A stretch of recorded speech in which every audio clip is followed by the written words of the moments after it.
I'm just like a weirdo who really loves like personal development. I love just like getting deep on everything. If I'm like, oh, I have a limiting belief, like let's work through it. But not everybody is like me. Not everybody like really enjoys therapy and like processing things and working with coaches and doing those things.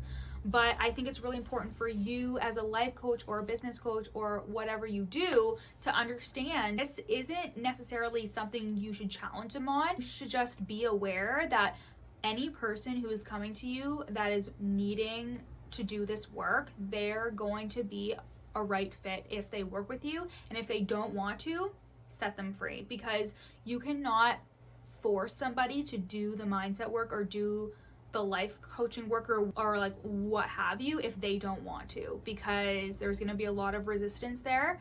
And the resistance is the fear of the unknowing. It's the fear of not knowing whether your business is going to be successful. It's the fear of not knowing that if you unroot some really negative thoughts and experiences that are contributing as to why you don't feel good enough, something else may come up and you may not feel good about it, etc. They always say how like in therapy it gets worse before it gets better, and I would say that too about the mindset work, is like it always gets a little bit like holy fuck, because you're discovering what was out of alignment in the first place, and it's never the surface level thing that you think it is. Like I've worked with people who have been really resistant, and I like to lovingly call out people on their shit, because it's usually ego and it's usually like them being like no, like I'm good, I don't need to do this, I don't need to like do EFT, or I just want like a result right now. And it's like, that's just not the case. Like this is the hard work, like this is the work that is necessary,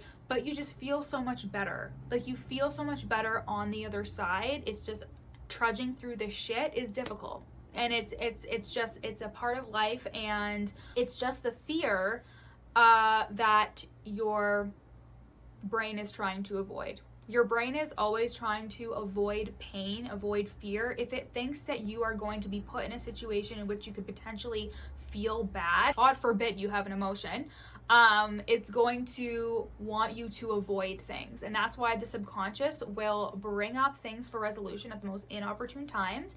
That is why the subconscious will try and like bring you down each time you try and up level. I cannot tell you how many times Rhonda, my inner imposter, has come out of the woodwork the last couple of months because I've really up leveled in my business and in my life. Like I've just like hit like a huge jump in terms of my business and the income that I was bringing in.